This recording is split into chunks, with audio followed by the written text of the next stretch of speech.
Quand vous êtes sur l'émission Café Philo McDo, qu'on peut considérer comme une sorte de revue, en fait, hein, de revue en ligne, à peu près quotidienne. Et nous avons des abonnés assez nombreux, bien que je ne comprenne pas très bien la façon dont on calcule tout ça. Alors, je vais vous parler de la question du mépris, encore une fois, et plus exactement la question de l'obscénité. C'est-à-dire l'obscénité qui consiste à dire les choses que l'on dit en interne et de les dire en externe. Et ça, c'est insupportable.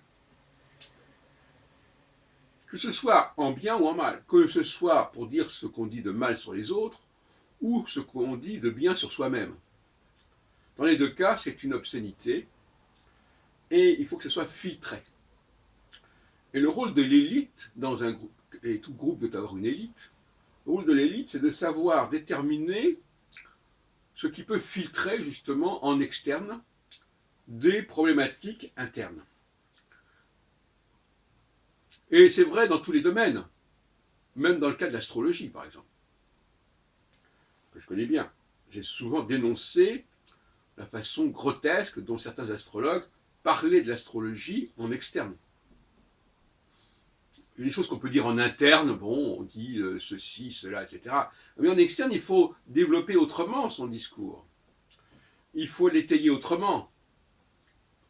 On n'est pas dans les évidences parce que tout le monde est d'accord a priori là-dessus, parce qu'il y a un consensus. En externe, vous n'êtes pas dans le consensus. Donc ce que vous dites, ne croyez pas que ça va aller de soi. Donc ce n'est plus du tout la même chose. Et donc par conséquent, moi qui ai eu l'occasion à plusieurs reprises de parler de l'astrologie en externe, que ce soit dans Clé pour l'astrologie ou dans l'article de l'Encyclopédia Universalis, j'en parle autrement que quelqu'un qui n'est habitué qu'à parler en interne. C'est-à-dire qui parle selon un consensus, selon un contexte qui est bien connu et qui est à peu près illisible en externe et qui est obscène. Par exemple, il y a des choses qui sont évidentes en interne, qu'on dit oui, c'est évident, on est tous d'accord là-dessus, donc c'est pas la peine de préciser, hein, et qui ne passent pas du tout en externe. Et c'est là qu'il y a un problème de communication quand on, quand on passe comme ça brutalement du discours en interne au discours en externe, ça ne passe plus. Et très souvent, c'est ce qu'on observe.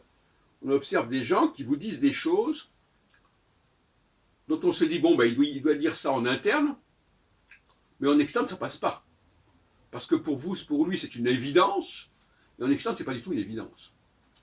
Donc il faut que les gens qui parlent en externe soient beaucoup plus aguerris, qu'ils aient une autre façon de maîtriser leur sujet et leur domaine, et qu'ils sachent en parler en connaissance de cause, mais c'est-à-dire en connaissant les points de vue et les objections, les critiques qu'on peut faire de tel et tel discours et le formuler de manière appropriée.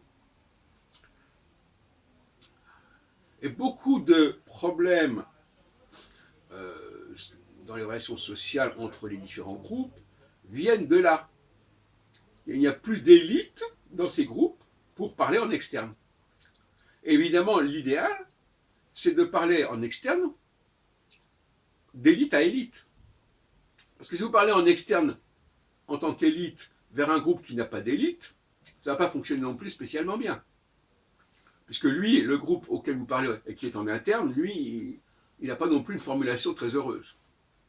Prenons le cas des rapports entre juifs et chrétiens, ben, la communication ne pourra se faire qu'entre une certaine élite juive et une élite chrétienne, et pas entre un juif de base et un chrétien de base. Je crois que ça va de soi, c'est évident.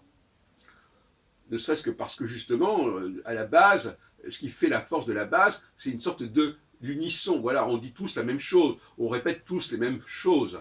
Bon, ça peut fonctionner à la base jusqu'à un certain point, mais si un groupe n'est pas capable de doter d'une élite qui pourra remettre en question justement une espèce de sédimentation, de ciment, de socle, eh bien, le groupe va se ghettoiser, va s'enclaver.